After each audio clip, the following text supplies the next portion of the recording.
Welcome to another Business Finance short problem solving lecture. We will now have a look at study problem 13-12 in page 433 from the 8th edition of our textbook. Here is a view of the problem. Let's go ahead and highlight some key facts provided in the problem. So the CFO of our company proposed the board of directors that the company pay a non-cash dividend in terms of the shares of stock. Actually, for each share of common stock owned currently by a shareholder, those people will receive 0.025 new shares. For example, then if you already are a shareholder with 1,000 shares of stock, then an additional 25 shares of common stock will be received by that shareholder. So in part A, if our company had total net income of $10 million during the past year and currently has 20 million shares outstanding before the stock dividend, what are the firm's earnings per share? So let's quickly do this calculation here. So earnings per share is equal to obviously net income divided by number of shares.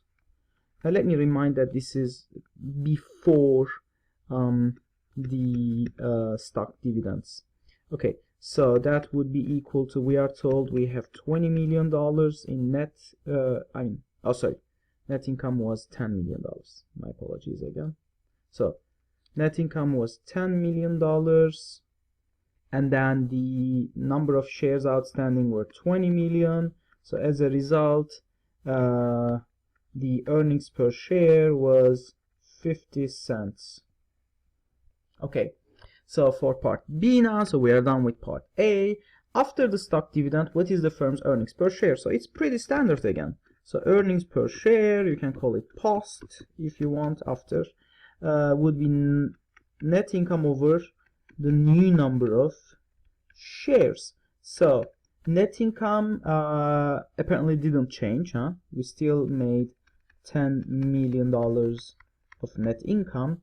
Now, number of previous shares were 20 million shares, and then we added some more, huh? So the fraction added was this much, so to the 20 million existing shares. So therefore this number will be 10 million over, so $10 million over, I believe 20.5 million shares, and now the earnings per share is down to 0.48, 78, I believe, 0.4878, 0.4878. So my apologies again here. Okay, so you can see that our earnings per share has declined as a result of this new dilution, so of dividends, new dividends outstanding. And finally, in part C, we are to figure that so you are currently owning 1,000 shares before the stock dividend, and then how many dollars earnings did the firm earn on your $1,000 share, on your 1,000 share of share outstanding. And once you calculate that, after the stock dividend is paid, how many dollars of earnings did the company earn on your larger shareholdings? And finally, what effect would you expect from the payment of the stock dividend on your total investment in the firm? Would it make any difference?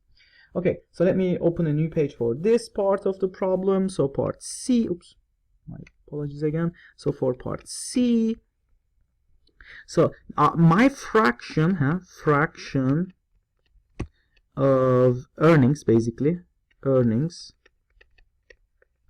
before the stock dividend, before the stock dividend is equal to, well, my share is 1,000 out of the 20 million outstanding shares, and I know the profit, overall profit was $10 million.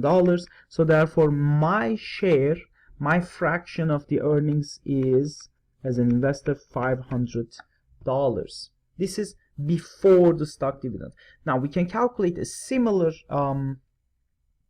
fraction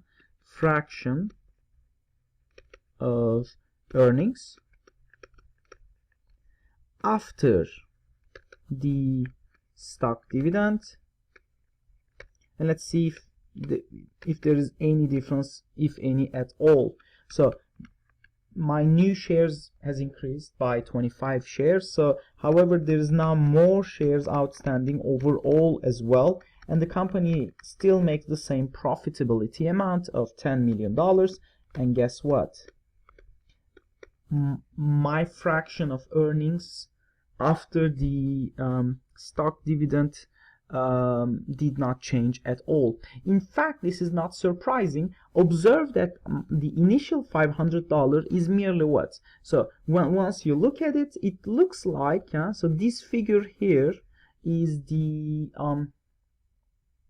basically the earnings per share, and all I did was to multiply earnings per share by the number of shares that I currently hold. So because I used to hold 1,000 shares and the earnings per share previously was 50 cents on the dollar, and as a result this would give us the 500. And similarly for the other case, again this is my earnings per share. I'm currently holding more stocks, and guess what? So that would be giving us the same answer as well. So this is just to confirm that what we did here is correct, but that's kind of very eye-opening in one sense. So those two figures being the same, what is the conclusion? So what is the lesson? Well, obviously this example illustrates that the illusion of gain from a stock dividend is truly an illusion. So stock dividend gain is an illusion. So that's kind of like the lesson that we can learn from solving this example. And that solves our problem. So that's the end of our solution, and hope you enjoyed the video.